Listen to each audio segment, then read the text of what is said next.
చాలా సింపుల్గా చేసుకునే పచ్చళ్ళల్లో గోంగూర పచ్చడి చాలా తక్కువ టైంలో చేసుకోవచ్చు. అదే విధంగా నోటికి పుల్లగా కారంగా తినే కొద్ది తినాలనిపించే పచ్చళ్ళలో గోంగూర పచ్చడి కూడా ఒకటి. ఒక్కసారి చేసామంటే 1 వీక్ దాకైనా స్టోర్ చేసుకోవచ్చు. కర్రీస్ ఏం లేనప్పుడు వేడి వేడి అన్నంలో ఒక 2 స్పూన్లు నెయ్యి వేసుకొని మనం ఏదైతే స్టోర్ చేసి పెట్టుకున్నామో ఆ గోంగూర పచ్చడి 1 స్పూన్ వేసుకొని తిన్నామంటే టమ్మీ ఫుల్ అయిపోతుంది.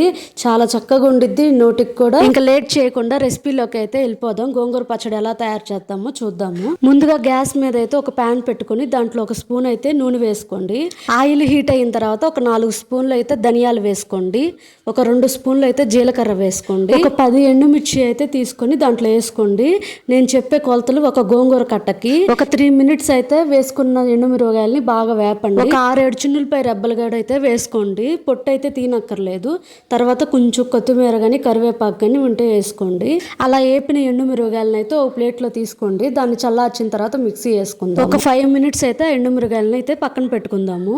నేనైతే ముందుగానే గోంగూరని ఒలిచి శుభ్రంగా కడిగి ఒక గిన్నెలో అయితే తీసి పెట్టుకున్నాను. నీళ్ళు ఏమి లేకుండా. వాటర్ తగలకుండా ఉంటే పచ్చడి 1 వీక్ అయినా స్టోర్ ఉండిద్ది. అదే ప్యాన్ లో గోంగూర కూడా వేసేసి దాంట్లో 1 స్పూన్ నూనె అయితే వేసి కొంచెం కల్లుప్పు పసుపు వేసుకొని మూత అయితే పెట్టుకోండి.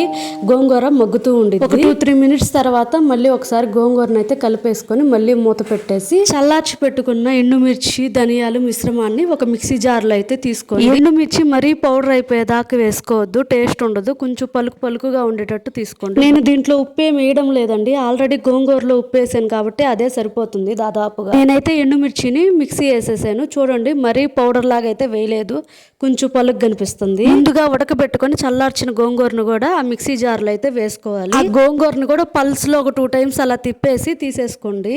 గోంగూరను కూడా మరీ మెత్తగా అయితే వేసుకోవద్దు, కొంచెం లైట్గా ఆకులు తగిలేటట్టే ఉండాలి. పచ్చడికి మరింత టేస్ట్ను పెంచే తాలింపులు అయితే వేసుకుందాం. ముందుగా ఒక ప్యాన్ పెట్టేసుకొని ఒక 2 గరిటెలు అయితే నూనె వేసుకొని దాంట్లో తాలింపు గింజలు వేసుకోండి.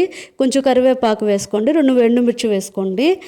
ఇంకా స్మెల్ ఎక్కువ రావడానికి 4-5 చిన్నులపై రెబ్బలు కూడా బాగా దంచేసి దాంట్లో వేసుకొని బాగా అయితే వేపండి. వేపిన తర్వాత ముందుగా ఏదైతే గోంగూర మిశ్రమం పక్కన పెట్టుకున్నామో దాన్ని కూడా వేసేసి ఉప్పు ఏదైనా అడ్జస్ట్ చేసుకోవాలంటే ఈ టైంలోనే అడ్జస్ట్ చేసుకోండి.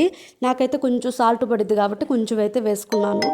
సాల్ట్ వేసుకొని కలుపుకొని ఆ గోంగూరని బాగా మగ్గించండి, ఆయిల్ బయటకు వచ్చేటట్టు. అలా ఆయిల్ బయటకు వచ్చేదాకా మగ్గించుకోవడం వల్ల ఒక 1 వీక్ అయినా గోంగూర పచ్చడి మనకు స్టోర్ ఉండిద్ది. ఒక జార్లో పెట్టేసుకుంటే మనకు అవసరమైనప్పుడు ఇలా తీసుకొని యూజ్ చేసుకోవచ్చు. తడి తగలకుండా పెట్టుకొని ఎంతో రుచికరమైన ఎండుమిర్చి గోంగూర పచ్చడి రెడీ అయ్యింది. వేడి వేడి అన్నంలో వేసుకొని ఎంజాయ్ చేయండి. ఈ వీడియో నచ్చినట్లయితే please subscribe, share. Thank you and bye.